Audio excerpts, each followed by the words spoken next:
Hello बच्चों। कैसे हैं आप लोग। हम लोग अभी शुरू करने जा रहे हैं क्या Newton's laws of motion board series का 3 लेक्चर हो चुका है। अभी हम लोग शुरू करने जा रहे हैं lecture number 4। Okay, lecture number 4 में हम लोग क्या पढ़ेंगे, पुली प्रॉब्लम। ओके, हम लोगों ने लास्ट क्लास में F is equal to ma का एप्लीकेशन देखा था, उस पर कुछ क्वेश्चन सॉल्व किए थे। बट अभी हम लोग क्या करने जा रहे हैं, पुली प्रॉब्लम सॉल्व करेंगे, पुली के बारे में थोड़ा पढ़ेंगे। ओके, पुली प्रॉब्लम। ओके, हेडिंग डालें पुली प्रॉब्लम, पुली प्रॉब्लम। तो आइए देखते हैं पुली प्रॉब्लम क्या होता है। तो देखें, पुली सभी लोगों ने देखा होगा मूवीज वगैरह में, या फिर जो लोग गांव से बिलोंग करते हैं, या गांव से बिलोंग करने की क्या बात है, क्रेन आपने देखा होगा। तो उसमें गोल सा कुछ स्ट्रक्चर आपने देखा होगा जिसमें एक वायर लपेटा हुआ होता है ना, रैप किया हुआ होता है, और वो पुली मूव करती है या फिर स्टेशनरी रहती है। बेसिकली पुली जो होता है वो कैसे होता है, बिल्कुल ऐसे ऐसे। ओके, यहाँ पे बिल्कुल ग्रूव होता है जहाँ पे हम लोग वायर को फंसा देते हैं, ऐसे है ना। और सपोज इस वायर को हम लोग फोर्स लगा के ऐसे पुल करें नीचे की तरफ ऐसे, तो इधर से जो ऑब्जेक्ट है ऊपर की तरफ उठती है। जैसे सपोज हमको कोई लोड उठाना है, मान लेते हैं मास m का, तो हम लोग क्या करेंगे, यहाँ से पुली ऐसे फिक्स कर दिया हमने, और यहाँ पे खड़े होकर क्या करने लगे, इसको हाथ से नीचे की तरफ खींचने लगे। तो नीचे की तरफ खींचेंगे तो क्या करेंगे, यहाँ पे हम लोग फोर्स लगा रहे हैं, ये फोर्स जो है इस वायर या जो स्ट्रिंग है इसके थ्रू ट्रांसमिट होते कहाँ पहुंचेगा, इस मास के पास, फिर मास ऊपर की तरफ राइज करना शुरू करेगा। ओके, ये पुली है। अब ध्यान से देखें, ये जो पुली है इसकी कुछ प्रॉपर्टी है वो हम लोग पढ़ लेते हैं, property of pulley. Okay, property of pulley, property of pulley, जिसमें फर्स्ट प्रॉपर्टी हम लोगों को क्या कंसीडर करना है, पुली मासलेस है हमारी। पुली कैसी है, मासलेस। दैट मीन्स जब तक आपसे ना बोला जाए कि पुली का कुछ मास है, तब तक आपको क्या कंसीडर करना है, ideal pulley. And ideal pulley is massless and frictionless. Okay, जो पुली है यहाँ पे हम लोग क्या कंसीडर कर रहे हैं, आइडियल पुली कंसीडर कर रहे हैं, आइडियल पुली। आइडियल पुली का मतलब मासलेस, पहला massless, massless and frictionless. Okay, that means इसका जो सरफेस है वहां पे कोई फ्रिक्शन नहीं है, massless and frictionless. Okay, massless का कंसीडर करने का मतलब ये नहीं है कि उसका मास बिल्कुल जीरो है। मासलेस का मतलब है कि एक रिलेटिव टर्म है। कैसा है, एक रिलेटिव टर्म है।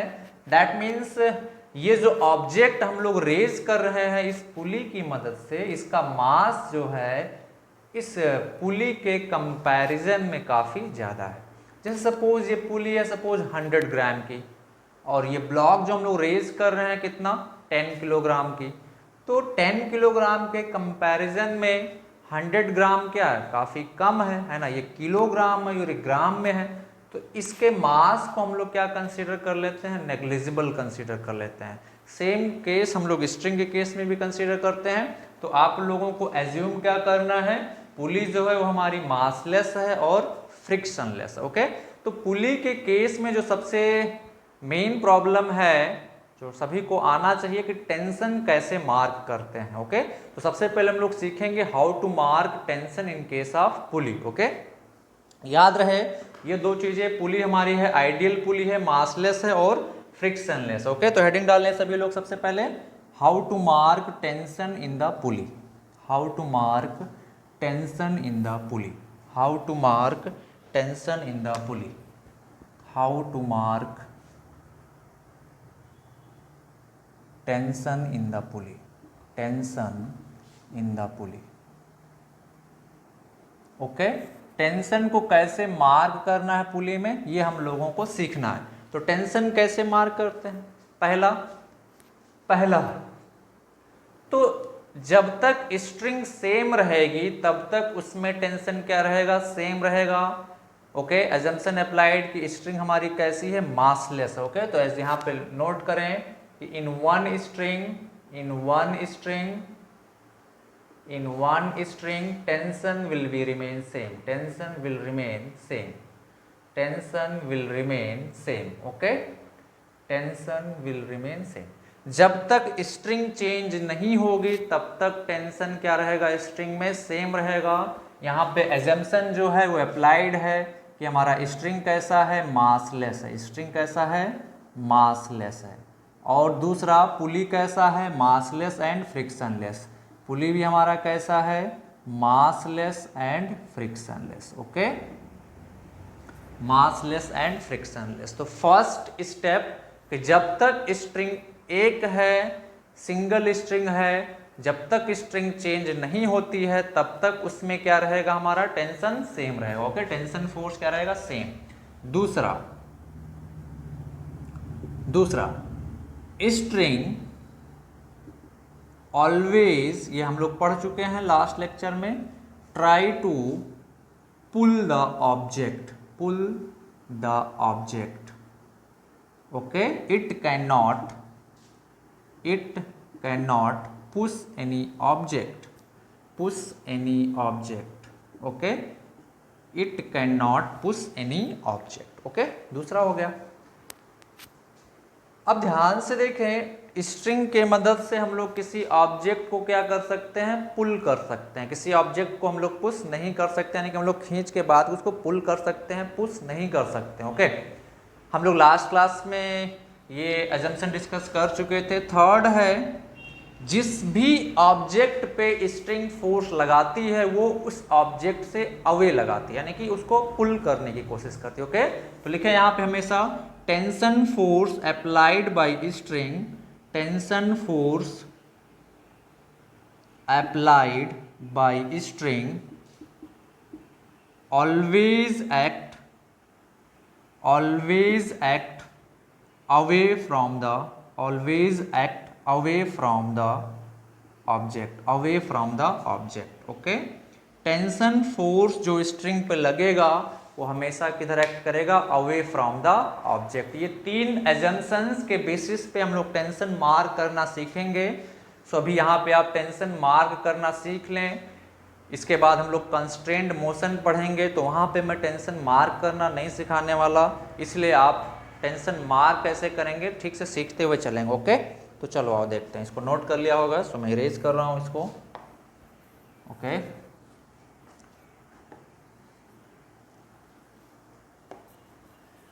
ये टेंशन बहुत टेंशन देने वाला है तुम लोगों को। ओके, टेंशन बहुत टेंशन देने वाला है, यहाँ पे नहीं, कंस्ट्रेंट मोशन में। ओके, आगे जब हम लोग प्रॉब्लम सॉल्व करेंगे। ओके, तो चलो आओ देखते हैं। एग्जाम्पल्स के थ्रू हम लोग समझेंगे। फर्स्ट एग्जाम्पल, सपोज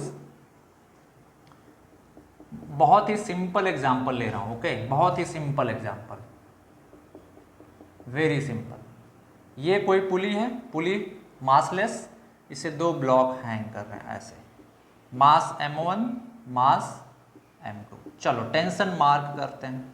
तो यहाँ पे ध्यान से देखिए, स्ट्रिंग एक ही है। स्ट्रिंग कैसे पता करेंगे, एक है। आप स्ट्रिंग के किसी एक कॉर्नर को पकड़ें और इस पे पेन चलाते हुए चले जाएं, ऐसे पेन चलाते हुए जाएं। जब तक आपको पेन ना उठाना पड़े तब तक हम समझें कि वो स्ट्रिंग क्या है, एक ही है। ओके, तो यहाँ से लेकर ये पूरी स्ट्रिंग कितनी है, यहाँ से लेकर यहाँ तक ये पूरा स्ट्रिंग कितना है, एक है। ओके, तो टेंशन मार्क करते हैं, यानी कि अभी स्ट्रिंग में टेंशन एक ही रहेगा, टी मान लिया हमने।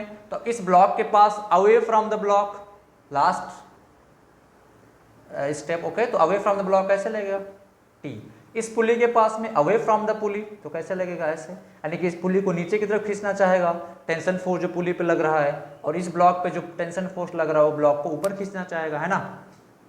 सेम तरीके से यहाँ पे इस पुली के पास में अवे फ्रॉम द पुली, इस ब्लॉक में अवे फ्रॉम द ब्लॉक। याद रखें, अभी हम फ्री बॉडी डायग्राम नहीं बना रहे, सिर्फ टेंशन मार्क करना सिखा रहे हैं। सो ऑब्वियस सी बात है, यहाँ पे ग्रेविटेशनल फोर्स लगेगा, यहाँ पे ग्रेविटेशनल फोर्स नीचे लगेगा, उसको हमको भी नहीं दिखाना, हम सिर्फ टेंशन मार्क करना सिखा रहे हैं। ओके, सो टेंशन मार्क करना सभी लोग सीखते हुए चले। दूसरा एग्जाम्पल लेते हैं, सपोज दूसरा एग्जाम्पल मैं लेता हूं।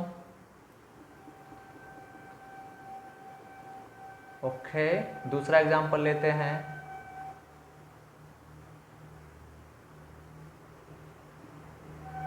M1 M2। सो टोटल कितनी स्ट्रिंग है यहाँ पे, कैसे पता लगाएंगे। हमने पहला स्टेप बताया कि आप क्या करें, पेन किसी एक स्ट्रिंग को पकड़े तब तक पेन चलाते जाते, जब तक आपको पेन ना उठाना पड़े, तो वहां तक क्या स्ट्रिंग है, स्ट्रिंग एक ही है। तो ध्यान से देखें, यहां से लेकर ये पूरा, अगर हम लोग ध्यान से देखें यहां से लेकर यहां तक ये पूरा एक ही स्ट्रिंग है, तो इस पूरी स्ट्रिंग में टेंशन क्या रहेगा, सेम रहेगा। उसके बाद यहां से लेकर यहां तक ये वाली स्ट्रिंग चेंज हो गई है, तो हम लोग मान लेते हैं यहाँ पे कितनी स्ट्रिंग है, स्ट्रिंग 1 एंड ये वाली स्ट्रिंग 2। तो कितनी स्ट्रिंग है यहाँ पे, 2 स्ट्रिंग है, तो टेंशन मान लेते हैं पहले स्ट्रिंग में क्या है T1, दूसरी स्ट्रिंग में क्या है T2। ओके, तो ध्यान से देखें, अब टेंशन मार्क करना स्टार्ट करते हैं। तो इस ब्लॉक के पास में away from the block T1, away from the block T1। Okay, इस पुली पे आए तो अब ये पूरा स्ट्रिंग एक ही है, तो टेंशन फोर्स क्या रहेगा, ये पूरी स्ट्रिंग में सेम रहेगा। इस पुली के पास में बोलो, इस पुली के पास में क्या लगेगा, away from the pulley T1 ऐसे नीचे की तरफ। इस पुली के पास में इधर side away from the pulley T1, इस पुली के पास में अवे फ्रॉम द यानी कि ऊपर की तरफ T1, यहाँ पे away from the pulley T1 और यहाँ पे away from this support T1। Okay, ये पूरी स्ट्रिंग एक ही थी, इसलिए टेंशन फोर्स क्या आएगा, T1। अब ध्यान से देखें, ये वाली स्ट्रिंग चेंज हो गई तो टेंशन भी चेंज हो जाएगा, तो इस स्ट्रिंग में हम लोग मान लेते हैं टेंशन क्या है, T1। तो इस ब्लॉक पे किधर लगेगा, away from the block T2, sorry T2 था। यहाँ पे इस पुली के पास में किधर लगेगा, away from the pulley T2 नीचे की तरफ ऐसे। ओके, एनी डाउट, काफी सिंपल है।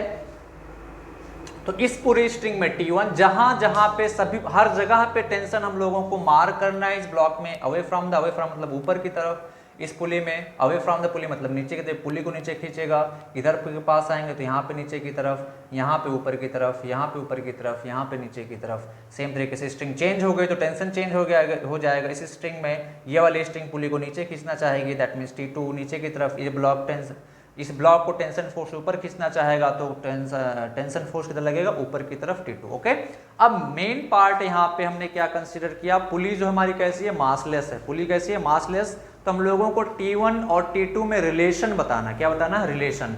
तो मान लेते हैं जस्ट, अच्छा एक चीज आप लोग याद रखें, F is equal to ma, this equation can be applied, particle massless है या नहीं डजेंट मैटर, बट ये equation A is equal to F by m does not hold good for massless objects. Okay, this relation is holds good for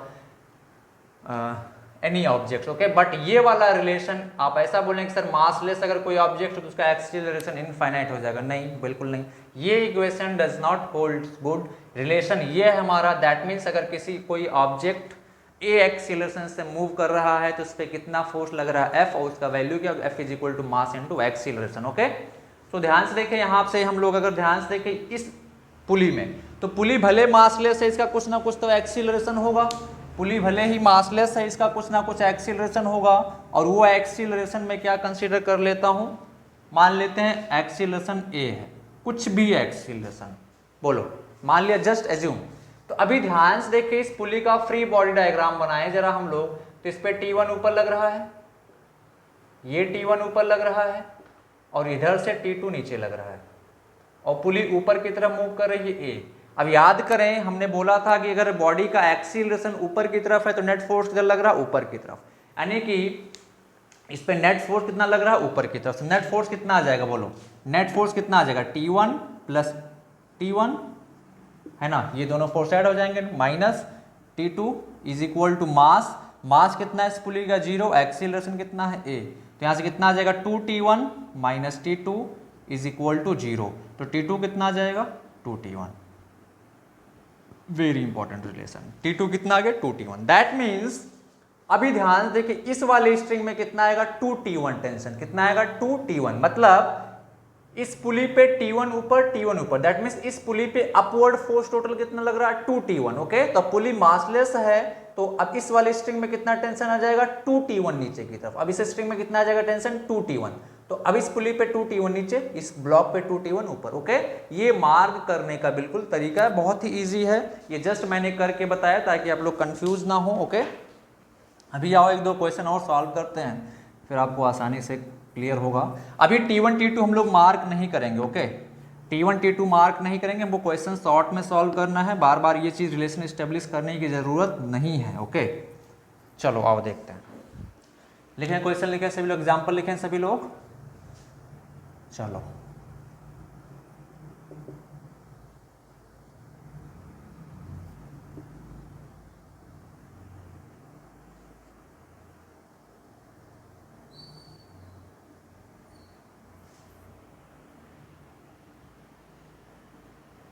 M1 M2 इस type के questions आप लोगों को SC Verma में मिलेंगे। M3 this police support like this. ये string नहीं है, सपोर्ट है, ठीक है, ये सपोर्ट है, स्ट्रिंग नहीं है, कंफ्यूज नहीं होंगे, ये सपोर्ट है। ओके चलो टेंशन मार्क करना है तो सबसे पहले हम लोग क्या करेंगे, आप कोई भी स्ट्रिंग चूज करते हैं, नो डाउट आप यहां से स्टार्ट करना चाहते हैं तो यहां से स्टार्ट करें, यहां से स्टार्ट करना चाहते हैं, कोई भी स्ट्रिंग चूज करके आप टेंशन मार्क करना शुरू कर सकते हैं। बट सबसे इजी तरीका है कि सबसे पहले लॉन्गेस्ट स्ट्रिंग को चूज करें। तो यहां से ध्यान से देखिए ये पूरी स्ट्रिंग क्या है, एक ही है। यहां से अगर हम लोग पेन चलाना स्टार्ट करें तो यहां से लेकर यहां तक ये पूरी स्ट्रिंग क्या है, एक। उसके बाद ये वाली स्ट्रिंग दूसरी। तो टोटल कितने स्ट्रिंग है, 2। तो हम लोग स्टार्ट करते हैं इस यहां से, इस स्ट्रिंग में टेंशन मान लेते हैं कितना, T। ऐसे अवे फ्रॉम द ब्लॉक, यहाँ पे अवे फ्रॉम द पुली, यहाँ पे अवे फ्रॉम द पुली, इस पुली के पास में अवे फ्रॉम द पुली ऊपर की तरफ, इस अब ये ऐसे घूम के ऊपर की तरफ आए तो इस ब्लॉक में अवे फ्रॉम द पुली ऊपर की तरफ, यहाँ पे अवे फ्रॉम द पुली, यहाँ पे अवे फ्रॉम द पुली और यहाँ पे away from the pulley. Along the string move करते जाएं, जहां जहां पे मेंबर कनेक्टेड है वहां वहां पे टेंशन मार्क करते जाएं। अब इस वाले स्ट्रिंग में कैसे मार्क करेंगे, तो ध्यान देखिए इस पुली पे ऊपर की तरफ फोर्स कितना लग रहा है, T + T 2T। तो इस पुली का नेट फोर्स तो 0 है, अभी हमने दिखाया था वहां पे, क्योंकि मास इंटू एक्सीलरेशन करेंगे तो मासलेस पुली, मास 0 है तो नेट फोर्स क्या आ जाएगा, 0। तो अब इस पुली पे नेट फोर्स 0 है तो क्या होगा, 2T ऊपर लग रहा है तो नेट फोर्स कब 0 होगा, जब उतना ही फोर्स नीचे लगे, यानी कि इस स्ट्रिंग में कितना फोर्स आ जाएगा, 2T। ऐसे 2T, तो अब स्ट्रिंग पूरी एक ही है तो हर जगह पे 2T रहेगा। तो इस पुली पे नीचे की तरफ 2T, तो इस ब्लॉक पे 2T, यानी कि एक स्ट्रिंग, तो इस स्ट्रिंग में टेंशन फोर्स है 2T। तो अब इस स्ट्रिंग से जितने भी मेंबर कनेक्टेड होंगे हर मेंबर पे कितना फोर्स लगाएगी वो string, 2T। Okay very simple. Okay okay अब ध्यान से देखिए, अगर कुछ लोग ऐसे मार्क करना स्टार्ट करते हैं, यहां से अगर ऐसा सोचते हैं कि हम लोग नीचे से मार्क करना स्टार्ट करें टेंशन फोर्स को, तो कोई दिक्कत नहीं, आप ऐसे मार्क कर सकते हैं। कैसे, ध्यान से देखें, हमने मान लिया इस स्ट्रिंग में कितना टेंशन आया, T, तो यहाँ पे नीचे की तरफ T लगेगा। अब ध्यान से देखें, अब इस पुली पे नीचे की तरफ फोर्स कितना लग रहा है, T।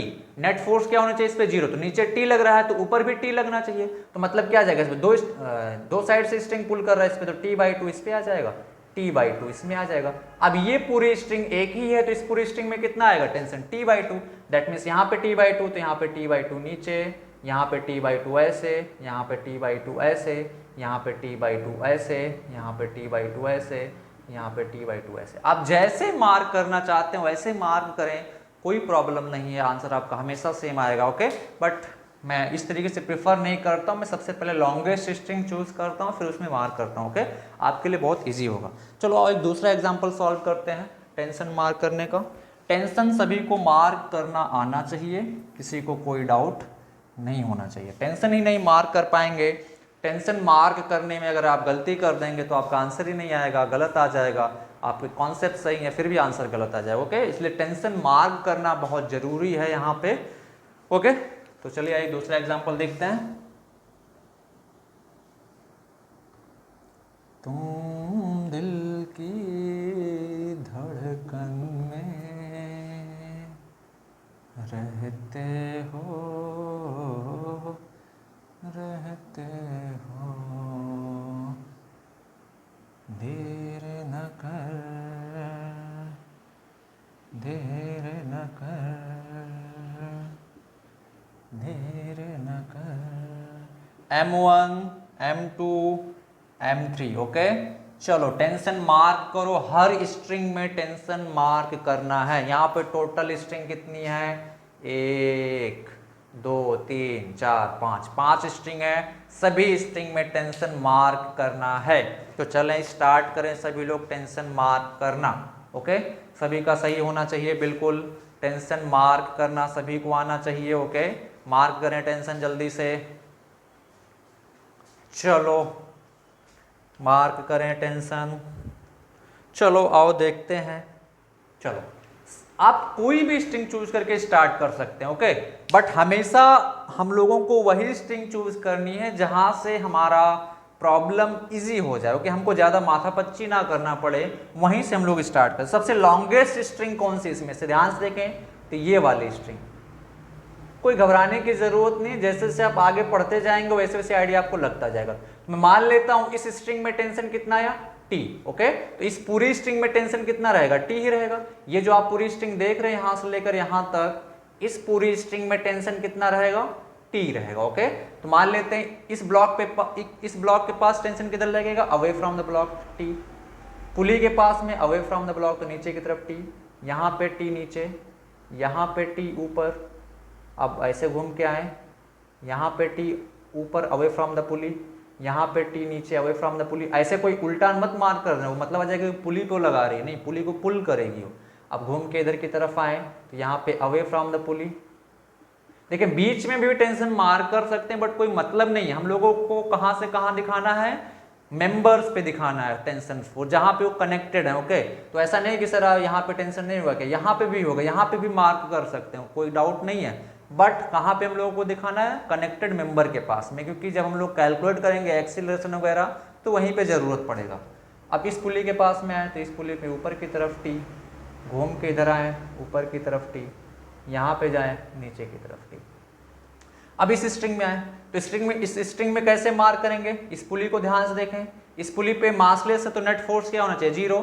तो ऊपर की तरफ कितना लगा, टी और टी, यानी कि 2t ऊपर लग रहा है, तो इस पुली पे नीचे की तरफ भी 2t लगना चाहिए। दैट मीन्स इस स्ट्रिंग में कितना आएगा, 2t। अब इस स्ट्रिंग में 2t आ गया तो इस पूरी में 2t रहेगा, तो इस ब्लॉक पे ऊपर की तरफ 2t। सेम तरीके से यहाँ पे t प्लस टी, 2t ऊपर तो 2t नीचे, तो इस स्ट्रिंग में 2t आ गया तो इस ब्लॉक पे 2t ऊपर। ओके, अब इस वाली स्ट्रिंग में मार्क करते हैं। ध्यान देके इस पुली पे t प्लस टी, 2t नीचे लग रहा है तो इस ब्लॉक पुली पे 2t ऊपर लगेगा, तो इस सपोर्ट के पास में 2t नीचे। सेम तरीके से यहाँ पे 2t ऊपर और 2t नीचे, ये हर जगह पे हमने टेंशन मार्क कर दिया। ओके, बहुत इजी। चलो एक छोटा सा क्वेश्चन और जल्दी से सॉल्व करो टेंशन मार्क करने का, है ना। थीटा,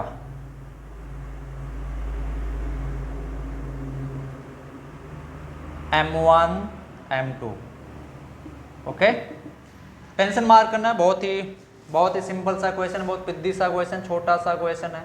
तो ध्यान से देखिए स्ट्रिंग टी आएगा तो इस ब्लॉक में टी, पुली के पास में टी नीचे, ऐसे टी ऐसे टी, काफी सिंपल। हर मेंबर इतना सिर्फ ध्यान रखें कि जिस भी मेंबर से स्ट्रिंग कनेक्टेड है उसमें टेंशन फोर्स किधर लगाएगा, away from the member. Okay, जैसे इस ब्लॉक पे tension force away from the block, इस ब्लॉक पे अवे फ्रॉम द ब्लॉक। अब ये स्ट्रिंग ऐसे जा रही है तो इस पुली पे इधर से स्ट्रिंग ये वाली किधर लगाएगी, अवे फ्रॉम द पुली। इधर से भी कनेक्टेड है ये वाली स्ट्रिंग तो away from the pulley. Okay, very simple. एक लास्ट क्वेश्चन मार्क, सभी लोग टेंशन मार्क कर देंगे जल्दी से,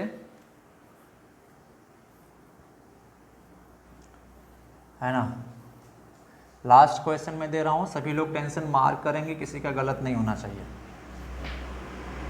चलो भाई शुरू करते हैं। तुम्हारे लिए है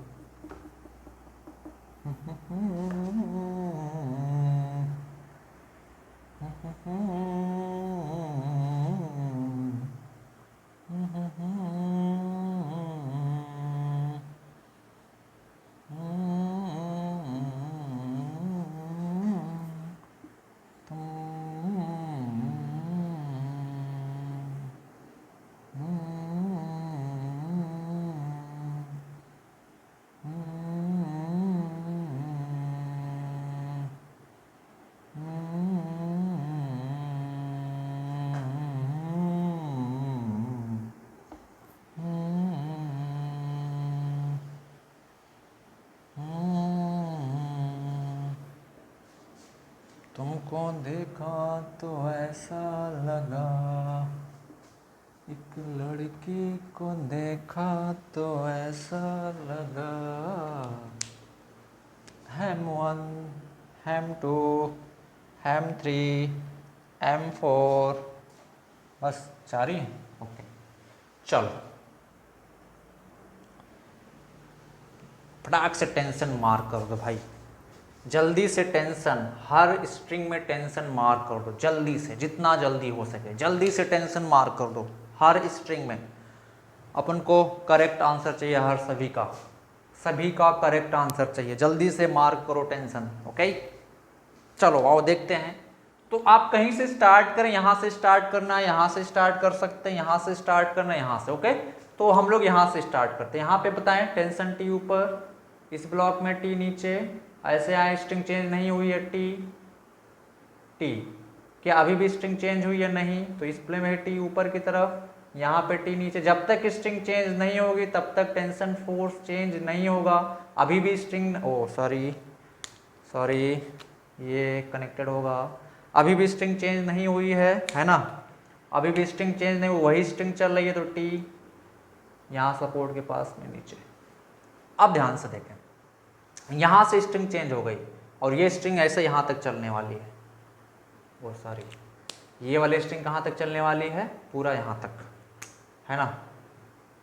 यहाँ से स्टार्ट हो रही है और ऐसे ये स्ट्रिंग चलती जा रही है, तो यहाँ तक टेंशन सेम रहेगा। ध्यान से देखें, इस पुली पे टी प्लस टी, 2t ऊपर तो 2t इस पे नीचे लगेगा। अब इस पूरी स्ट्रिंग में 2t टेंशन आ जाएगा, तो इस ब्लॉक पुली में 2t ऊपर, यहाँ पे आए स्ट्रिंग सेम ही है तो 2t ऊपर, यहाँ पे जाएं मेंबर के पास में 2t। ध्यान देखें इस बीच में भी फोर्स है, बट हम लोग वहाँ से दिखाने से कोई मतलब नहीं, मेंबर के पास दिखाना है। तो यहाँ पे आए तो 2t नीचे। अब ध्यान से स्ट्रिंग सेम ही है तो इस पुली में 2t ऊपर, घूम के आए तो स्ट्रिंग सेम ही है 2t, यहाँ पे 2t। Any doubt? फिर से स्ट्रिंग चेंज हो गई यहाँ के बाद, है ना, तो यहाँ तक स्ट्रिंग सेम है तो टेंशन सेम चेंज हो जाएगा। अब ध्यान से इस पुली पे 2 + 2t, 4t ऊपर लग रहा है तो 4t नीचे लगेगा, है ना। क्यों, मैं बता चुका हूँ। अब इस स्ट्रिंग में 4t टेंशन आ गया तो इस पुली पे ऊपर 4t, घूम के स्ट्रिंग सेम है 4t, यहाँ पे 4t, यहाँ पे 4t, यहाँ 4t, फिर घूम के आए तो स्ट्रिंग सेम है 4t, ऊपर जाए यहाँ पे 4t। फिर से स्ट्रिंग चेंज हो गई तो स्ट्रिंग चेंज हो गई तो टेंशन चेंज हो जाएगा, तो इस पे टोटल 8t फोर्स इस पुली पे ऊपर लग रहा है तो नीचे भी कितना लगना चाहिए 8t। अब इस स्ट्रिंग में कितना टेंशन आ गया 8t, तो ये आ गया 8t, यहाँ पे 8t। अब इस स्ट्रिंग में आ जाए, फिर से स्ट्रिंग चेंज हो गई तो टेंशन चेंज आ जाएगा, कितना आ जाएगा, फिर बोले 16t, 8 + 8 16 आ जाएगा ना, 16t इस पुली पे ऊपर, string same 16t and 16t। Any doubt? Okay. अब स्ट्रिंग कुछ बची हुई है तो यहाँ पे t + t 2t ऊपर तो 2t नीचे, तो इस ब्लॉक पे भी 2t ऊपर, यहाँ पे 2 + t 4t तो 4t यहाँ नीचे, ब्लॉक पे 4t ऊपर, यहाँ पे 4 + 4 8t तो 8t नीचे, तो इस पुली पे 8t ऊपर ब्लॉक पे। हो गया सब? आई थिंक यहाँ पे मार्क करना है तो 2t, ओके, यहाँ पे 2t, ओके, यहाँ पे 2 + 2 4t नीचे, ओके, यहाँ पे 4 + 4 8t तो 8t ऊपर, तो यहाँ से 8t नीचे, ओके। हर मेंबर पे टेंशन हमने मार्क कर दिया, ओके। ये टेंशन मार्क करने का तरीका है, ओके। टेंशन सभी को मार्क करना आना चाहिए। अब क्वेश्चंस कैसे पूछा जाता है, इन सभी पे क्वेश्चंस ऐसे पूछे जाते हैं, find out tension in this string और acceleration of this block, okay. तो सबसे पहला स्टेप होगा कि हम लोगों को टेंशन मार्क करना है, F net = मास इंटू एक्सीलरेशन अप्लाई करना है, फिर 1-2 इक्वेशन आएगा, सॉल्व करके टेंशन और एक्सीलरेशन का वैल्यू निकालना है। सो आइए जल्दी से हम लोग एक क्वेश्चन सॉल्व करते हैं, ओके, फिर आगे बढ़ते हैं। चलो देखो, ये जस्ट एक एग्जाम्पल था, है ना, इससे भी भयानक क्वेश्चंस हम लोग सॉल्व करने वाले हैं। अगर आप देखना चाहते हैं तो मेरे चैनल पे ही देखिएगा, क्योंकि मैं वो जेई वाला वो पार्ट तुम लोगों को नहीं बताऊंगा, है ना। But if you are interested you can watch my videos on YouTube, जो मैं जेई सीरीज़ का लेक्चर जो बनाऊंगा उसमें, है ना। तो आइए देखते हैं, एक सिंपल सा एग्जाम्पल लेते हैं, ओके, बहुत छोटा सा क्वेश्चन, बोर्ड लेवल का, बिल्कुल बोर्ड लेवल का, M1 M2। क्वेश्चन क्या पूछा जाता है calculate tension in this string and acceleration of the block, okay, acceleration of the block. तो अभी हम लोग कंस्ट्रेंड मोशन पढ़े नहीं है तो ज़्यादा घबराने की ज़रूरत नहीं है। अभी जस्ट आप लोग इतना समझे कि दोनों का एक्सीलरेशन सेम होगा, ओके, एक्सीलरेशन क्या होगा, सेम होगा। स्ट्रिंग से कनेक्टेड है, क्यों हम लोग कंस्ट्रेंट मोशन में डिस्कस करेंगे, क्योंकि दोनों का एक्सीलरेशन क्यों होगा, क्यों सेम होगा, ये हम लोग कहाँ पे डिस्कस करेंगे, कंस्ट्रेंट मोशन में। तो अभी आप जस्ट मान के चलें, कंसीडर करते हुए चलें कि दोनों ब्लॉक का एक्सीलरेशन क्या होगा, सेम। अब ध्यान से देखिए, एक ब्लॉक ऊपर जाएगा तो एक ब्लॉक नीचे आएगा, ये वाला ब्लॉक अगर ऊपर जाएगा तो ये वाला नीचे आएगा, और ये वाला अगर ऊपर जाएगा तो ये वाला नीचे आएगा, है ना। तो फर्स्ट स्टेप हम लोगों को क्या करना है, टेंशन मार्क करना है। तो टेंशन मार्क करते हैं, बोले टी, पुली पे टी, पुली पे टी, यहाँ पे टी। Any doubt? इस क्वेश्चन को हम लोग कई तरीके से सॉल्व कर सकते हैं। ओके, अब हम ध्यान से देखें, मान लेते हैं, जस्ट एज्यूम ये ब्लॉक ए एक्सीलरेशन से ऊपर जा रहा है, तो ये ब्लॉक ए एक्सीलरेशन से किधर आएगा, नीचे आएगा। सिंपल सी बात है, अगर ये ऊपर जाएगा तो ये नीचे आएगा, है ना। स्ट्रिंग, जो लेंथ ऑफ स्ट्रिंग है वो कैसी है, हमारी कांस्टेंट है। ओके, एक प्रॉपर्टी और स्ट्रिंग की है, वो इनएक्सटेंसिबल है। दैट मीन्स आप कितना भी फोर्स लगाएं, कितना भी फोर्स लगाएं, स्ट्रिंग का लेंथ चेंज नहीं होने वाला है ना। तो स्ट्रिंग का लेंथ सेम नहीं होगा, तो ये लेंथ जो है चेंज नहीं होगा। तो ये अगर ए एक्सीलरेशन से ऊपर जा रहा है तो ये वाला ए एक्सीलरेशन से नीचे आएगा। ओके, अब हम लोगों को ये एक्सीलरेशन का वैल्यू बताना है और टेंशन फोर्स टी का वैल्यू बताना है। तो क्या करेंगे, न्यूटन सेकेंड लॉ अप्लाई करेंगे।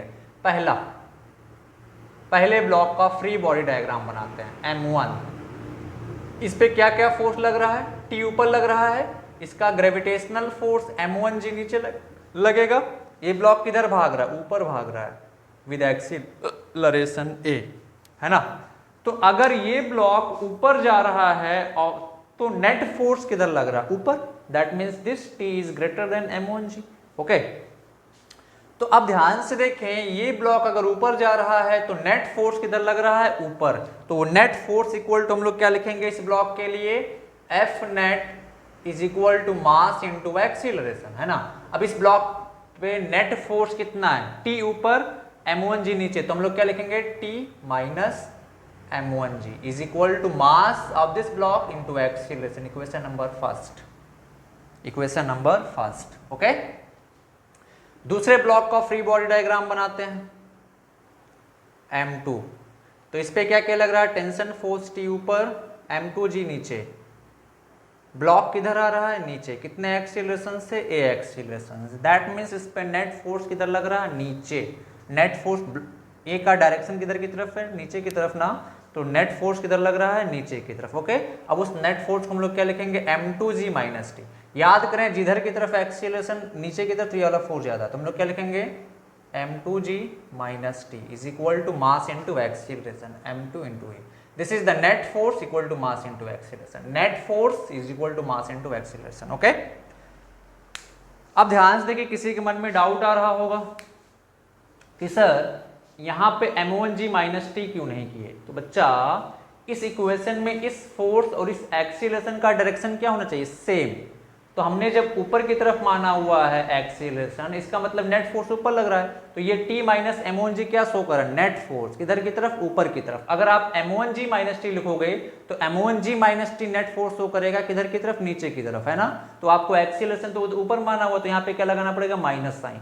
तो फिर उस माइनस को इधर लाओगे तो फिर से यही इक्वेशन आ जाएगा। ओके, तो आप बिल्कुल निश्चिंत रहें, स्टेप बाय स्टेप सीखते हुए चलेंगे। सेम तरीके से यहाँ पे बता सकते हैं कि सर आप T माइनस M2G क्यों नहीं लिखे। तो बच्चा, इस पे एक्सीलरेशन नीचे की तरफ है, इसका मतलब नेट फोर्स नीचे लग रहा है। अगर मैं T माइनस M2G लिख रहा हूँ, दैट मीन्स नेट फोर्स किधर लग रहा है, ऊपर लग रहा है, और एक्सीलरेशन किधर है, नीचे। मतलब इक्वेशन कॉन्ट्रडिक्ट कर रहे हैं, क्योंकि नेट फोर्स और एक्सीलरेशन का डायरेक्शन सेम होना चाहिए। तो अब यहाँ पे T माइनस M2G अगर मैं लिखता, मतलब वो फोर्स ऊपर लग रहा है, एक्सीलरेशन नीचे, तो यहाँ पे हमको क्या करना पड़ता, माइनस लगाना पड़ता। उस माइनस को इधर लाता तो फिर से वही इक्वेशन आ जाती है। ओके, तो इतना ध्यान रखें, जिधर एक्सीलरेशन नेट फोर्स उधर, काम खत्म। Okay, equation number 2, equation number 2। अब इक्वेशन फर्स्ट और सेकंड को सॉल्व करके हम लोग एक्सीलरेशन निकाल सकते हैं। तो एक्सीलरेशन निकालने के लिए क्या करता हूँ, दोनों इक्वेशन को मैं ऐड कर लेता हूँ। Add equation first and second. तो इक्वेशन फर्स्ट क्या है, T minus M1G is equal to M1A। दूसरा इक्वेशन क्या है, M2G minus T is equal to M2A। दोनों को ऐड कर लो तो ये T से T खत्म हो जाएगा, तो यह जाएगा M2 minus M1G is equal to M1 plus M2A। Okay, तो यहाँ से एक्सीलरेशन कितना आ जाएगा, M2 minus M1G by m1 plus m2। Okay, this is the acceleration. Okay, अब इस एक्सीलरेशन का वैल्यू आप किसी इक्वेशन में रख के हम लोग क्या निकाल सकते हैं, टेंशन फोर्स टी का वैल्यू। ओके, तो एक्सीलरेशन का जब आप वैल्यू रखोगे तो टी का वैल्यू आएगा 2 m1 m2 by m1 plus m2 g। This will be the tension force. Okay, this will be the tension force.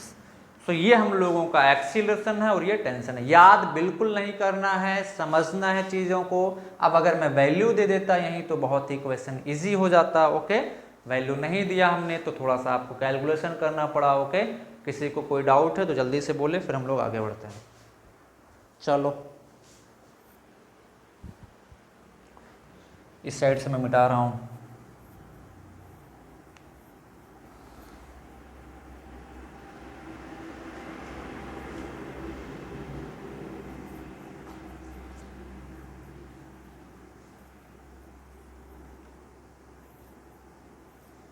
Okay, चलो एक छोटा सा क्वेश्चन जल्दी से सॉल्व कर दो सभी लोग। छोटा सा क्वेश्चन देखें, मैं इस क्वेश्चन को 5-5 तरीके से सॉल्व कर सकता हूँ, है ना, but I am constrained here because time is less and this is board series, so I am not going to tell you another method. Okay, आपको वही मेथड फॉलो करना है जो आपके स्कूल एग्जाम में वैलिडेटेड है। ओके, अदरवाइज मैं इस टाइप के क्वेश्चन को 3-3 मेथड 4-4 मेथड से सॉल्व कर सकता हूँ। Okay, I have the potential. Okay, आइए, 4 किलो, 2 किलो, सेम वही, string is massless, pulley is massless, calculate acceleration of the block and tension in the string. मैं दोनों ऐसे बिना क्वेश्चन सॉल्व किए बता सकता हूं। ओके, चलो मैं आंसर बता देता हूं, फिर तुम लोग सॉल्व करना। Acceleration is g/3 and tension is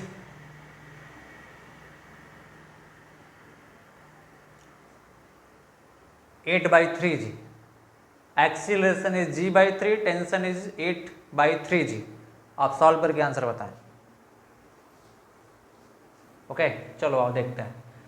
तो सबसे पहला स्टेप क्या था हम लोगों को, टेंशन मार्क करना। टेंशन आप मार्क कर लें, टी यहाँ पे टी नीचे, यहाँ पे टी ऊपर। ओके, अब फर्स्ट ब्लॉक के पास चलते हैं। तो फर्स्ट ब्लॉक के लिए मैं क्या लिखूंगा, फ्री बॉडी डायग्राम बनाया फर्स्ट ब्लॉक का 2 kg का, तो 2g नीचे, है ना, टेंशन ऊपर। अब आपको यहाँ पे डायरेक्शन एज्यूम करना पड़ेगा। तो जस्ट एज्यूम ये ब्लॉक ऊपर जा रहा है विद एक्सीलरेशन a, ये ब्लॉक नीचे आ रहा है with acceleration a। Just assume. Okay, तो अभी ध्यान से देखें, अब ये ब्लॉक किधर जा रहा है, ऊपर जा रहा है। इसका मतलब इस ब्लॉक पे नेट फोर्स किधर लग रहा है, ऊपर। तो नेट फोर्स का वैल्यू क्या आ जाएगा, t-2g, है ना, is equal to mass into acceleration. Mass कितना है इस ब्लॉक का, 2, ए, इक्वेशन नंबर फर्स्ट। अब सेकंड ब्लॉक का फ्री बॉडी डायग्राम बनाए 4 kg का, तो इस पे 4g नीचे लग रहा है, टेंशन फोर्स t ऊपर लग रहा है, और ये a एक्सीलरेशन से नीचे आ रहा है। दैट मीन्स नेट फोर्स किधर लग रहा है, इस पे नीचे। नेट फोर्स का वैल्यू कितना है बोले, अगर नीचे आ रहा है तो हम लोग क्या लिखेंगे, this minus this, 4g minus t, this is the net force acting in downward direction is equal to mass of this block 4 into acceleration. Equation number 2। Equation first और सेकंड को सॉल्व करके टेंशन टी और A का value निकाल सकते हैं। 2 equation 2 unknown, है ना, तो इक्वेशन फर्स्ट और सेकंड को ऐड कर लो। तो ऐड करोगे तो क्या आ जाएगा, ध्यान से देखें, 4g, equation first and second को ऐड करें तो फर्स्ट इक्वेशन क्या, t-2g is equal to 2a and 4g minus t is equal to 4a। Add कर लें तो ये t से t खत्म, तो 4g माइनस 2g क्या बचेगा, 2g इज इक्वल टू यहाँ से कितना आ जाएगा, 6a। तो एक्सीलरेशन कितना आ जाएगा, 2g/6, यानी कि g/3 metre per second square. अब g का वैल्यू रखना चाहते हैं तो रख दें, अदरवाइज इसे छोड़ दें। अब टेंशन निकालना है ना, तो किसी एक वैल्यू में, किसी एक इक्वेशन में एक्सीलरेशन का वैल्यू रख दें, टेंशन निकल जाएगा। फर्स्ट इक्वेशन में रख दें तो हम लोग क्या लिखेंगे, t-2g is equal to 2, acceleration हम लोग को कितना निकाला, g/3, है ना। अब इस 2g को इधर भेज दो, टेंशन t कितना आ जाएगा, 2g/3 प्लस 2g कितना आ जाएगा, 2g प्लस 6g/3, यानी कि टेंशन t कितना आ जाएगा, 8g/3। न्यूटन, खत्म, वेरी सिंपल, है ना। तो ये क्वेश्चंस, पुली वाले क्वेश्चंस बहुत ही इजी होते हैं। ओके, जल्दी से नोट करें, हम लोग आगे बढ़ते हैं नेक्स्ट क्वेश्चन की तरफ। चलो आओ देखते हैं नेक्स्ट क्वेश्चन। इस क्वेश्चन को मैं दो तरीके से बताऊंगा। बच्चे बहुत कंफ्यूज रहते हैं जब सीखते टाइम स्टार्टिंग में, बाद में चीज़ें ठीक हो जाती हैं, हैबिचुएटेड हो जाते हैं सभी लोग। 30 डिग्री ये एक वेज है, inclined wedge, fixed.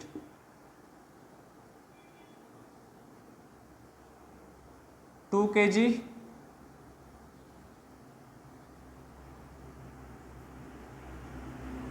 Four kg।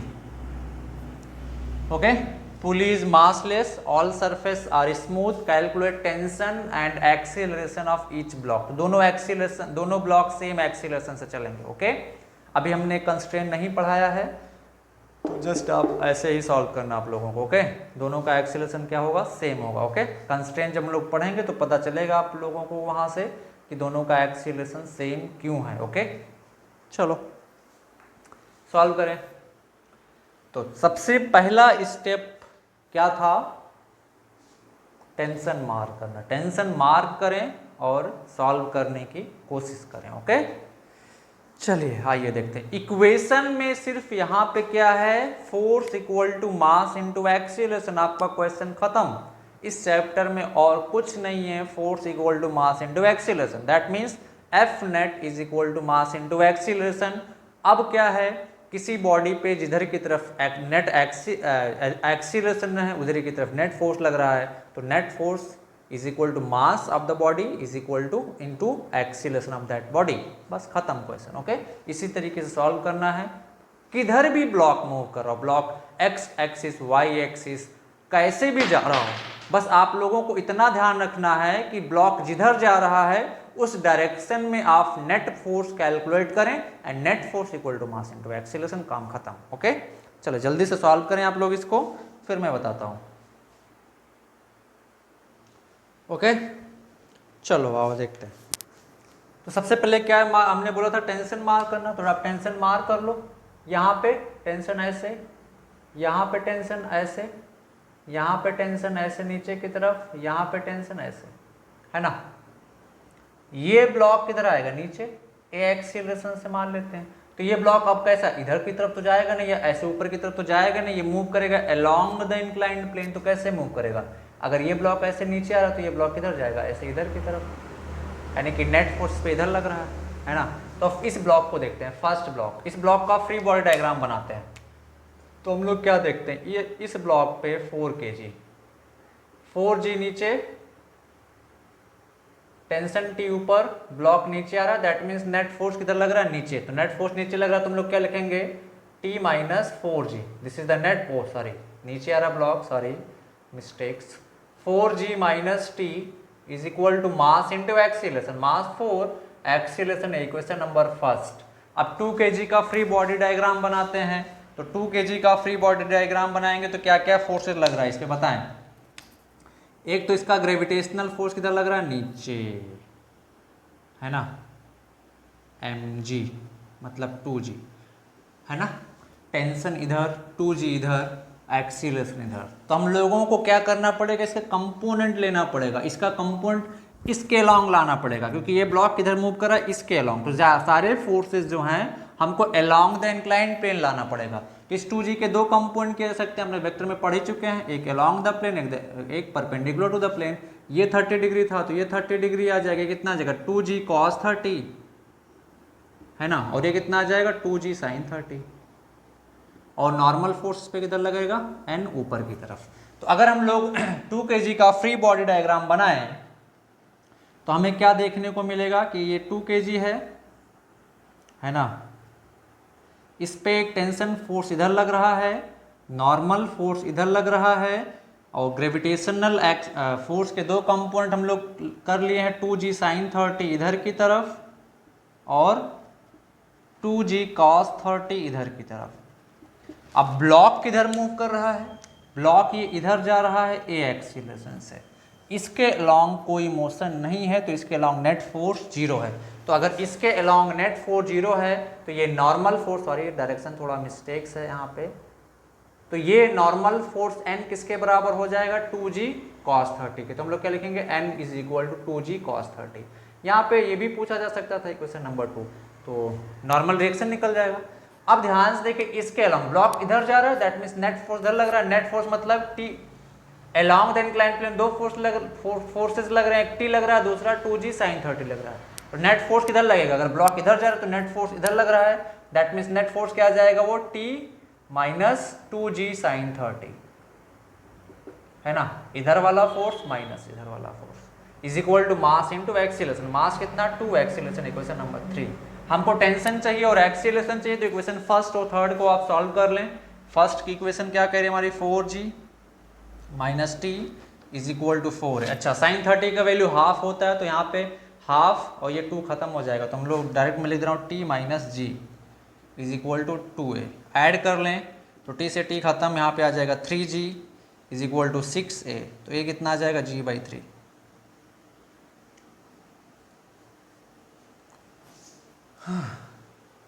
ये कितना आ गया g/3। ओके, नेक्स्ट अब टेंशन निकालना है, तो किसी इक्वेशन में t का वैल्यू रख दो। तो टेंशन t कितना आ जाएगा, यहाँ पे फर्स्ट सेकंड इक्वेशन में रख दो। t इज इक्वल टू क्या आ जाएगा 2a प्लस जी, 2a प्लस जी, ए हम लोग निकाल चुके हैं, 2 इंटू g/3 प्लस जी, तो कितना आ जाएगा यहाँ से 5g/3 न्यूटन। ओके, यानी कि एक्सीलरेशन हमारा क्या आ गया, एक्सीलरेशन आ गया g/3 metre per second square. Tension in the string कितना आ गया 5g/3 न्यूटन। ओके, और नॉर्मल फोर्स यहाँ से 2g cos 30, normal force 2g cos 30 का मतलब आ जाएगा √3g है ना, cos 30 का वैल्यू √3/2 होता है। सारी चीज़ें हम लोगों ने डिस्कस कर लिया। ओके, तो ये था हम लोगों का simple questions on F is equal to ma pulley के केस में। ओके, बाकी हम लोग कंस्ट्रेंट मोशन पढ़ने के बाद पुली पे और भी भयानक भयानक क्वेश्चंस, अच्छे अच्छे क्वेश्चंस सॉल्व करेंगे। अभी मैं बाउंडेड हूँ, कंस्ट्रेंट हूँ यहाँ पे, दैट्स वाई मैं यहाँ पे नहीं करा सकता हूँ बिना कंस्ट्रेंट पढ़े। अदरवाइज आप लोग, मैं भी रिलेशन लिखूंगा तो आप लोग समझ नहीं पाएंगे। ओके, तो कंस्ट्रेंट पढ़ने के बाद हम लोग उस पर जंप करेंगे। ओके, सो हम लोग नेक्स्ट टॉपिक स्टार्ट करते हैं, इम्पल्स। इम्पल्स क्या होता है, इम्पल्स है ना,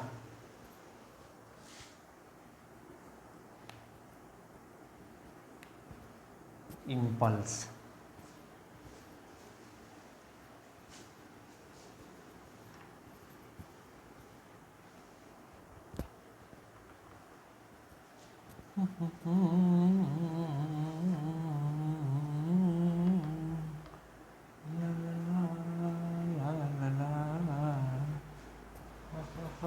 impulse. Next topic impulse. Impulse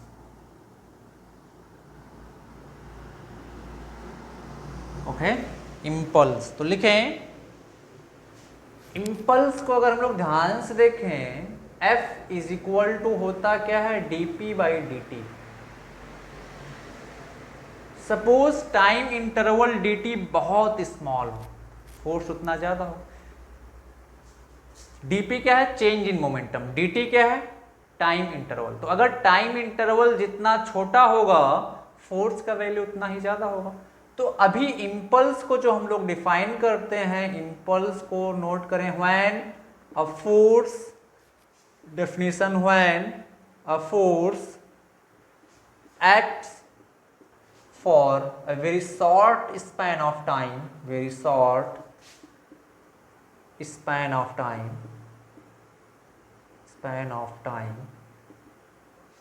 on an object, then that force is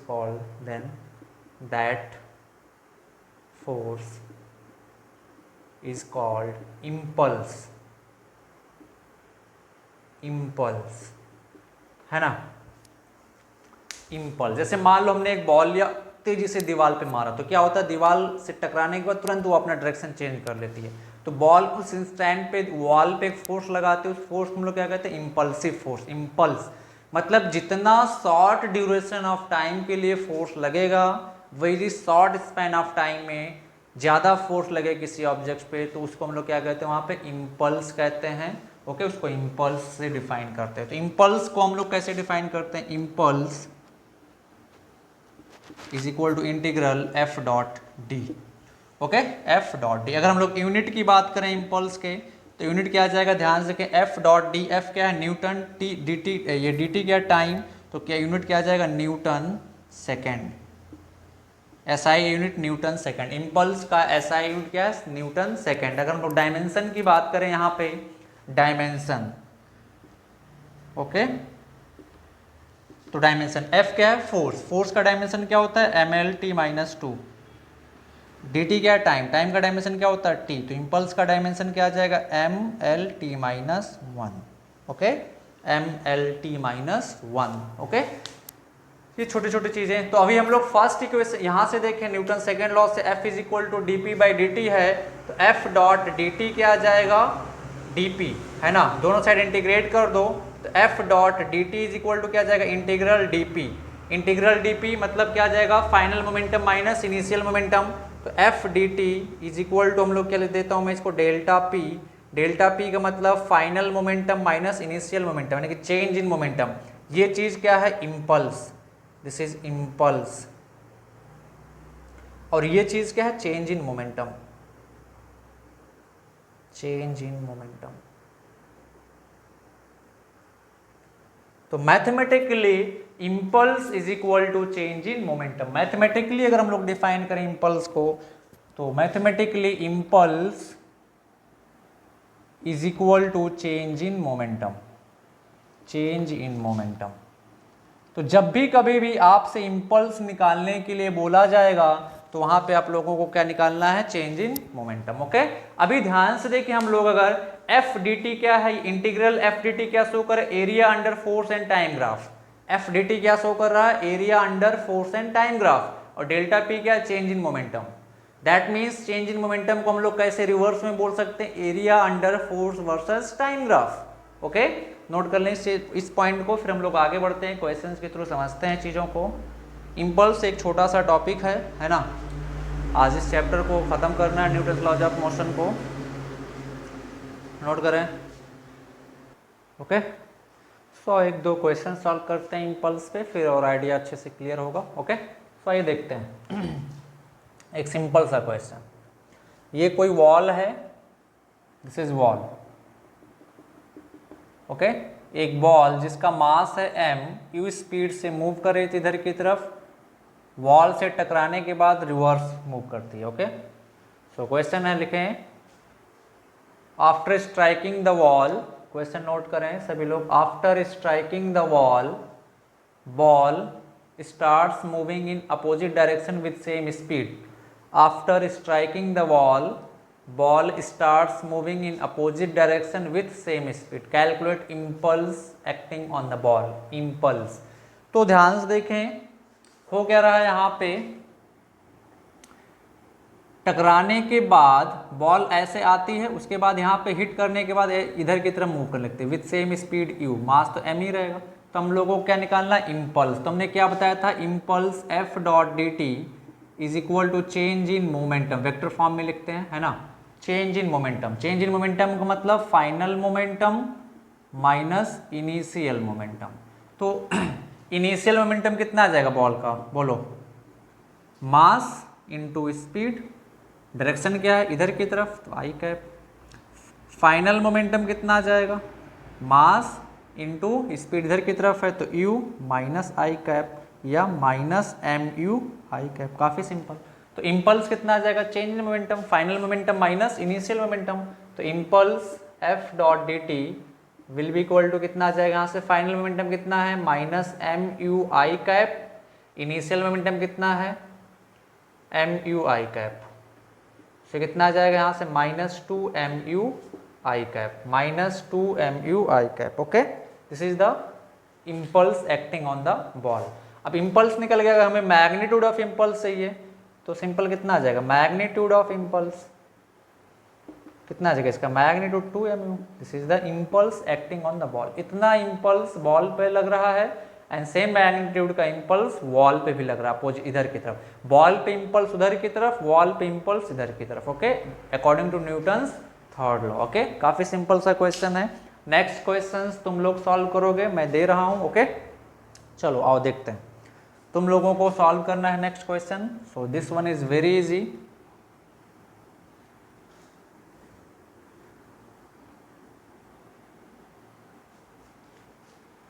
चलो नेक्स्ट क्वेश्चन तुम लोगों को सॉल्व करना है।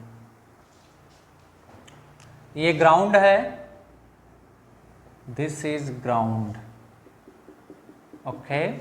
कोई बॉल जिसका मास m है, स्पीड u है, स्पीड u से आके टकराती है ऐसे, और टकराने के बाद ये ऐसे इधर की तरफ चली जाती है, इधर की तरफ मूव करने लगती है, इधर की तरफ, okay. This angle is 30 degree, this is 30 degree, this is 30 degree.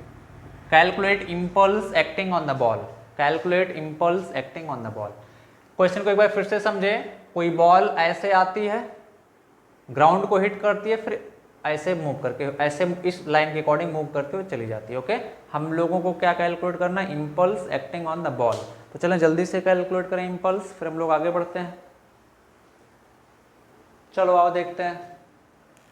तो इम्पल्स अभी हमने बताया, impulse vector F dot D T होता है क्या, चेंज इन मोमेंटम, मतलब final momentum minus initial momentum, है ना।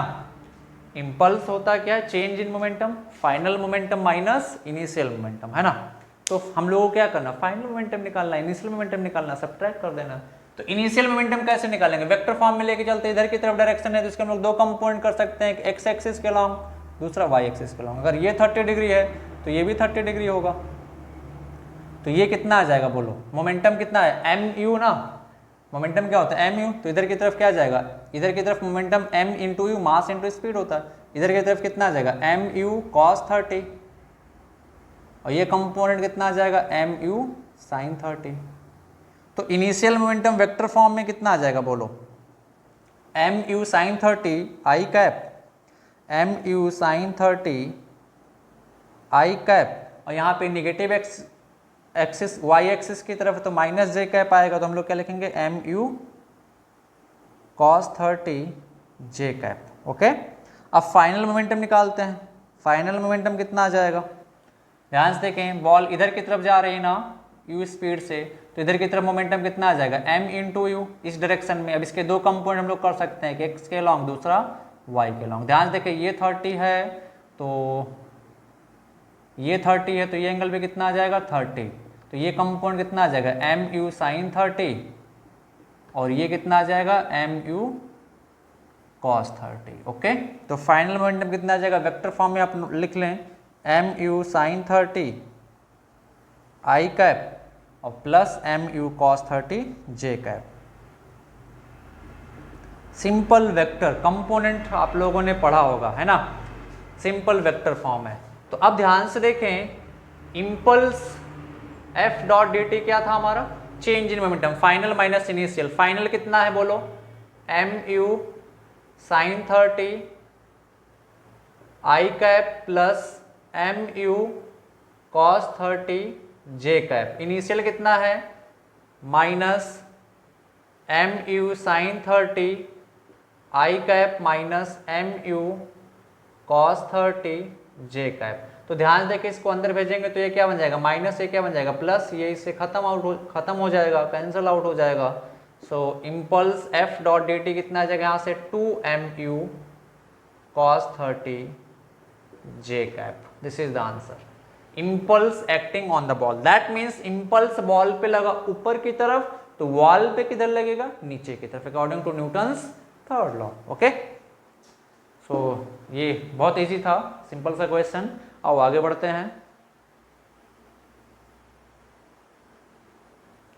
ओके, सो नेक्स्ट टॉपिक हम लोग पढ़ते हैं अब law of conservation of momentum. So momentum क्या होता है ये हम लोग पढ़ चुके हैं, ओके। अभी हम लोग पढ़ने जा रहे हैं law of conservation of momentum. तो याद करें, ये basically Newton's second and third law का यूज़ करके ही मोमेंटम कंजर्वेशन आता है ना। तो ये देखते हैं न्यूटन सेकेंड लॉ के अकॉर्डिंग हम लोग क्या देखें कि force acting, external force acting on a body F is equal to dp by dt, है ना। अगर सपोज एक्सटर्नल, ये क्या है एक्सटर्नल फोर्स, इसमें हम लोग इंटरनल फोर्सेस को कंसीडर नहीं करते हैं, तो ये क्या है external force on the body, हमने बताया था जब F इज इक्वल टू में वहां पे बताया था। तो अभी ध्यान देखें, if external force on the body is zero, F zero, यानी कि बॉडी पे कोई एक्सटर्नल फोर्स नहीं लग रहा है, यानी कि सिस्टम अगर हम लोग कंसीडर करें और उस सिस्टम पे एक्सटर्नल फोर्स क्या हो जीरो, तो हम लोग क्या लिखेंगे यहाँ से dp by dt is equal to zero. अब ध्यान से कि dp बाई dt यानी कि मोमेंटम का डेरिवेटिव जीरो है, इसका मतलब क्या है कि मोमेंटम कांस्टेंट है, तो यहाँ से हमारा क्या आ जाएगा momentum of the system remain constant, है ना, तभी ना dp बाई dt जीरो होगा। This is known as momentum conservation law. अब इसमें थोड़ा सा समझने की जरूरत है, अगर मैं डेफिनेशन बोलूं law of conservation of momentum, तो डेफिनेशन क्या होगा, इन the absence of net external force on any system momentum of the system remain conserve. तो हम लोग डेफिनेशन अगर लिखें यहाँ पे तो क्या लिखेंगे, इन the absence of net external force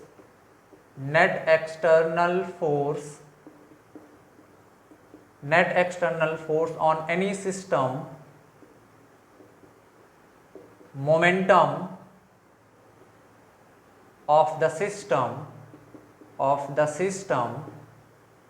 remain conserved. That means initial momentum of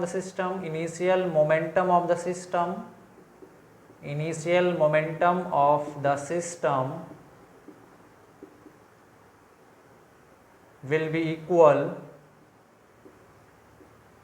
equal to final momentum of the system,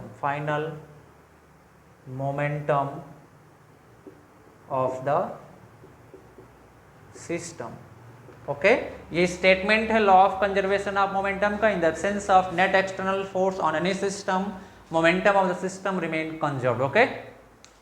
अब यहाँ पे जो वेक्टर P है ये क्या है, momentum of the system, total momentum, net momentum of the system remain conserved. That means अगर suppose ये कोई सिस्टम है, इस सिस्टम के अंदर सपोज ये कोई बॉल 1 है जिसका मास m1 है, कोई बॉल 2 है जिसका मास m2 है, कोई दूसरा बॉल है m3 जिसका मास है m3, they are moving in different direction. Suppose this is moving with velocity u1, this is moving in this direction with velocity u2, this is moving in this direction with velocity u3।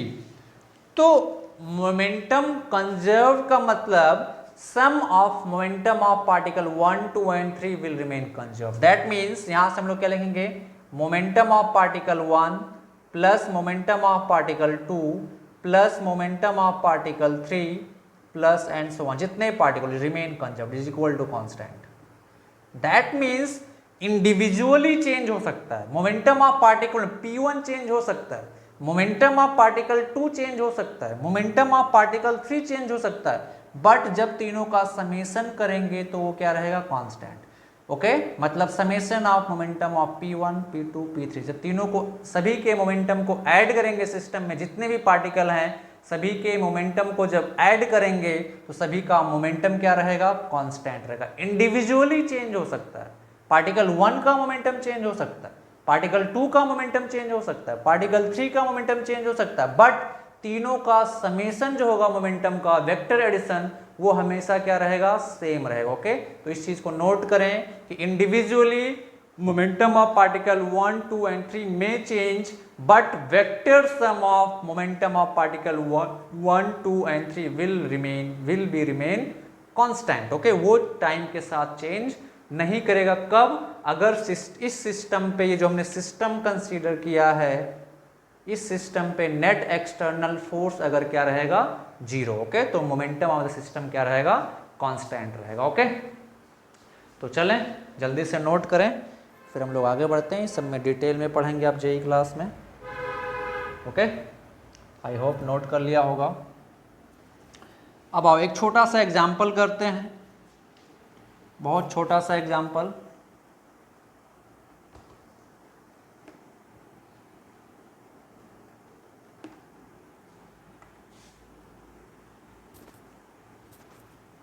एक बहुत छोटा सा example करते हैं, जैसे suppose example, okay, suppose ये mass 2 kg moving toward this direction with 4 metre per second, ये particle 4 kg moving towards this with speed 2 metre per second, okay, particle 1 particle 2। अब अगर मैं इसको सिस्टम कंसीडर करूं, एक सिस्टम, तो इस सिस्टम पे नेट एक्सटर्नल फोर्स अगर 0 है तो पार्टिकल 1 और पार्टिकल 2 का मोमेंटम क्या रहेगा, सेम रहेगा। तो अगर मैं initial momentum of the system consider करूं तो क्या आ जाएगा, मोमेंटम ऑफ दिस पार्टिकल कितना आ जाएगा, 4 × 2 8 आई कैप, प्लस इसका कितना आ जाएगा, बोलो 8 माइनस आई कैप, यानी कि कितना आ जाएगा 0। यानी initial momentum of the system क्या है, 0, तो फाइनल मोमेंटम भी क्या रहेगा, 0। अगर ये दोनों कोलाइड करते हैं, दोनों का वेलोसिटी चेंज हो सकता है, चेंज होगा, बट फिर भी फाइनल मोमेंटम क्या रहेगा, 0। फाइनल मोमेंटम क्या रहेगा, 0, ओके। तो हम लोग यहां से लिख सकते हैं, in the absence of net external force initial momentum of the system is equal to final momentum of the system. याद रखें ये सिस्टम का, किसी इंडिविजुअल पार्टिकल का नहीं है। इंडिविजुअल पार्टिकल के मोमेंटम चेंज हो सकते हैं, बट जब सिस्टम की बात करेंगे तो सिस्टम का मोमेंटम चेंज नहीं करेगा। अब आइए इसको देखते हैं न्यूटन्स थर्ड लॉ के कॉन्टेक्स्ट में, ओके। न्यूटन्स थर्ड लॉ के कॉन्टेक्स्ट में कैसे हम लोग इसको प्रूव करते हैं, ओके। आपके स्कूल एग्जाम में पूछा जा सकता है ये चीज। आइए फिर इस पे एक दो हम लोग क्वेश्चन करते हैं।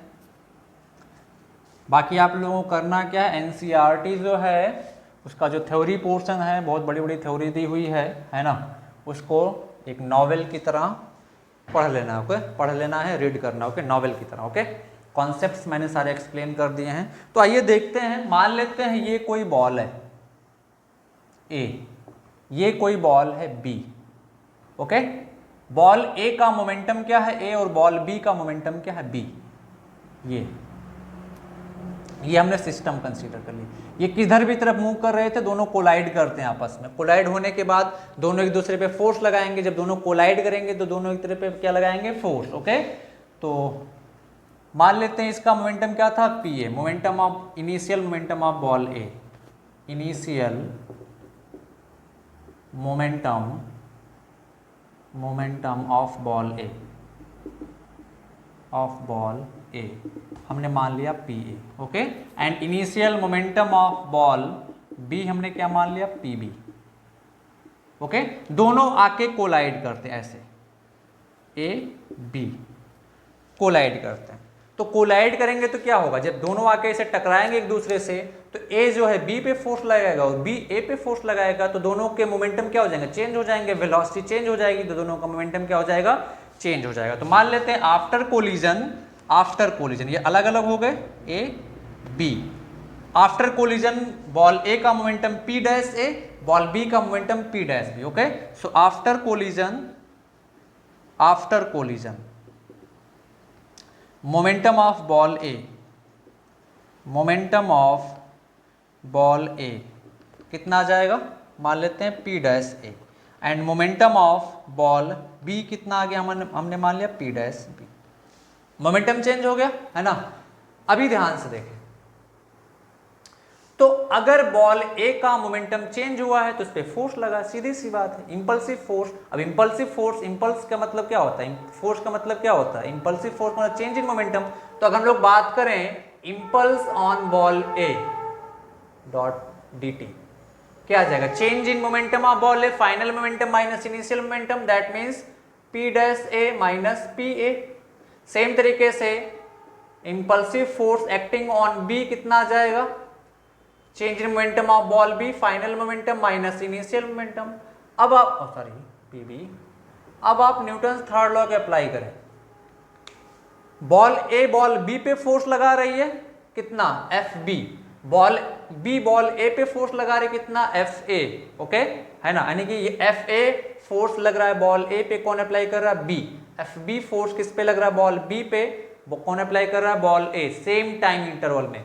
तो हम लोग क्या लिखेंगे कि F A and F B are action reaction forces, action reaction forces, action reaction forces. तो हम लोग क्या लिखेंगे, F A is equal to minus F B. आप डी टी से दोनों साइड मल्टीप्लाई कर दें, है ना, डी टी से दोनों साइड मल्टीप्लाई कर दें। तो ये कितना है, P dash A minus P A, ये कितना है, माइनस साइन पहले, P dash B minus P B. थोड़ा सा इधर उधर करें तो ये क्या आ जाएगा, P A plus P B is equal to P dash A plus P dash B.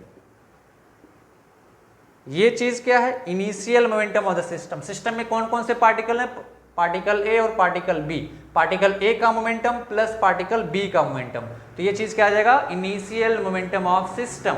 ये चीज क्या है, फाइनल मोमेंटम ऑफ सिस्टम। तो हम लोग लिख सकते हैं यहां से initial momentum of system is equal to final momentum of system. Okay, very easy. तो आप यहां से प्रूफ कर सकते हैं। ओके, वैसे ये आपके एनसीईआरटी में प्रूफ दिया हुआ है, तो आपके स्कूल एग्जाम में पूछता है तो इस तरीके से लिख सकते हैं। जो इससे पहले मैंने बताया वो बेसिकली जेई क्लास में हम लोग बताते हैं। ओके, तो अभी ध्यान देखें, बॉल ए का मोमेंटम इंडिविजुअली चेंज हुआ, पी डैश ए से पी ए हुआ है। इंडिविजुअली बॉल बी का मोमेंटम चेंज हुआ है, पी डैश बी से पी बी हुआ है। बट सिस्टम का मोमेंटम यानी कि बॉल ए का मोमेंटम प्लस बॉल बी का मोमेंटम सेम रह रहा है। क्यों, क्योंकि नेट एक्सटर्नल फोर्स नहीं लग रहा है सिस्टम पे। ओके, तो आप इस बात को एकदम जहन में बैठा लें, इन the absence of net external force momentum of the system remain conserved, that means initial momentum of the system is equal to final momentum of the system। आइए छोटा सा एक क्वेश्चन सॉल्व करते हैं इस पे, फिर आगे बढ़ते हैं। ओके, बहुत छोटा सा क्वेश्चन सॉल्व करते हैं। ओके, अब मोमेंटम कंजर्वेशन के बहुत सारे एग्जांपल्स है। जैसे अपने गन से जब हम लोग बुलेट फायर करते हैं तो गन पीछे की तरफ भागती है, जिसको हम लोग रिकॉइल वेलोसिटी ऑफ गन कहते हैं। ये भी न्यूटन थर्ड लॉ का एग्जांपल है। मोमेंटम कंजर्वेशन से हम लोग निकाल सकते हैं recoil velocity of gun. Okay, so मैं एक छोटा सा एग्जांपल कराऊंगा, बाकी सब क्वेश्चन तुम लोगों का होमवर्क रहेगा। सो आइए देखते हैं छोटा सा question. Ball A of mass 2 kg is moving with speed 4 metre per second. Ball B of mass 4 kg is moving towards this with speed 2 metre per second. Okay, देखिए, after collision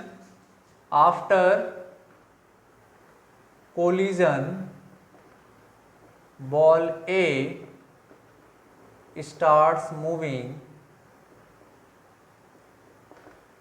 with velocity 2 meter per second। okay, calculate velocity of ball B। okay, after collision ball A starts moving with velocity 2 meter per second, calculate velocity of ball B। तो यहाँ पे ध्यान देखिए, ये constant velocity से move करते हुए आ रहा था, ये कांस्टेंट वेलोसिटी से मूव करते हुए आ रहा था। कोई एक्सटर्नल फोर्स, अगर इन दोनों को हम लोग सिस्टम कंसीडर कर लें, ऐसे सिस्टम कंसीडर कर लें, तो क्या कोई एक्सटर्नल फोर्स लग रहा है, नहीं। That means initial momentum is equal to final momentum. That means momentum before collision is equal to momentum after collision. Okay, तो सबसे पहले हम लोग इनिशियल मोमेंटम निकालते हैं सिस्टम का बिफोर कोलिजन। तो इनिशियल मोमेंटम क्या जाएगा सिस्टम का before collision, momentum of this particle 4 × 2 8 I cap, इसका मोमेंटम 4 × 2 8 माइनस आई कैप, यानी कितना आ जाएगा यहाँ से 0।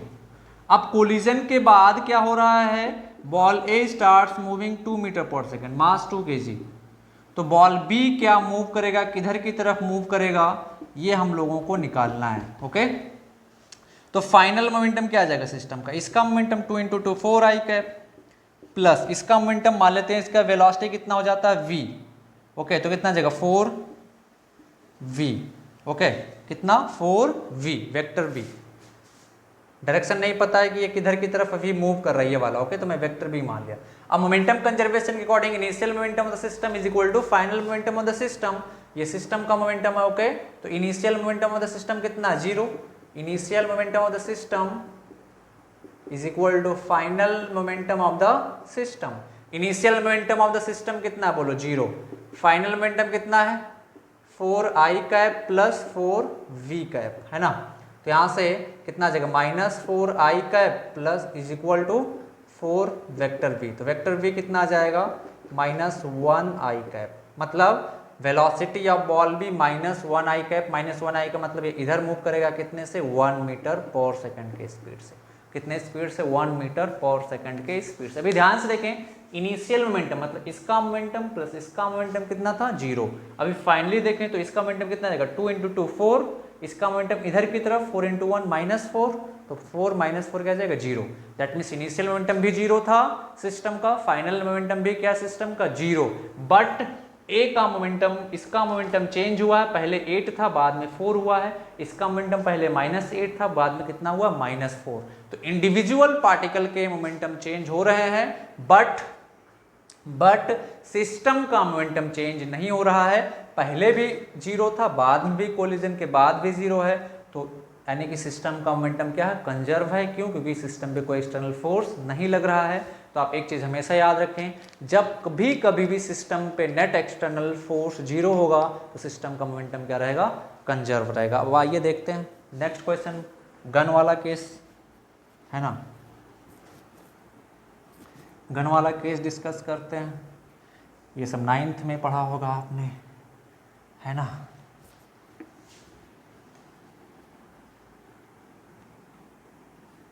आइए गन वाले केस को डिस्कस करते हैं। Recoil velocity of gun, recoil velocity of gun. चलो देखते हैं। मान लेते हैं ये कोई गन है, ओके। गन का मास कैपिटल M, कोई बुलेट है इसके अंदर, है ना, जस्ट ऐसे एम्बेडेड है, लोडेड है ये गन, ओके।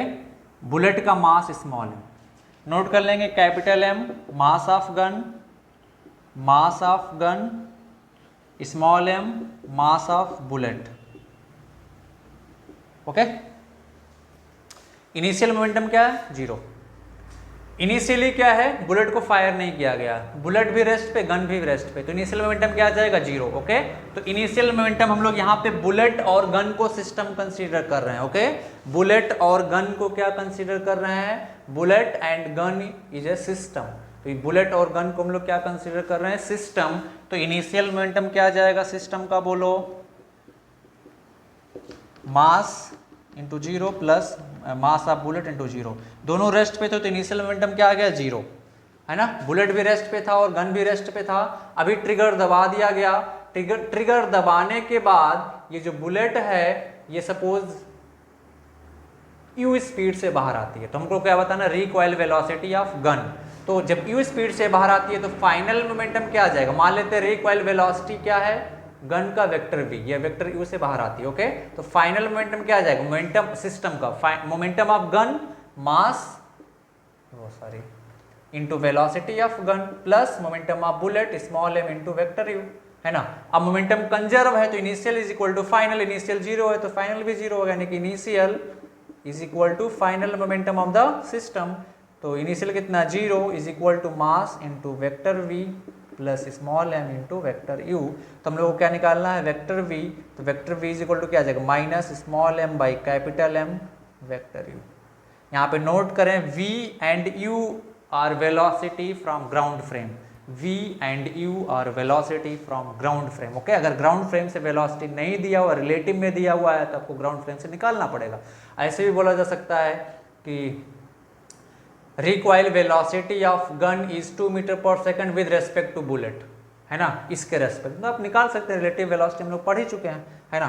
तो दिस इज यहाँ पे ध्यान देखिए वेक्टर v का वैल्यू माइनस में है, माने मतलब बुलेट अगर इधर की तरफ जाएगी तो गन उधर की तरफ जाएगी, है ना। आप लोगों ने अगर फायर किया होगा बुलेट तो सभी को पता होगा, है ना, यानी कि बुलेट अगर इधर की तरफ जाएगी तो गन उधर की तरफ जाएगी। इसी को हम लोग क्या कहते हैं, रिकॉइल वेलोसिटी, ओके।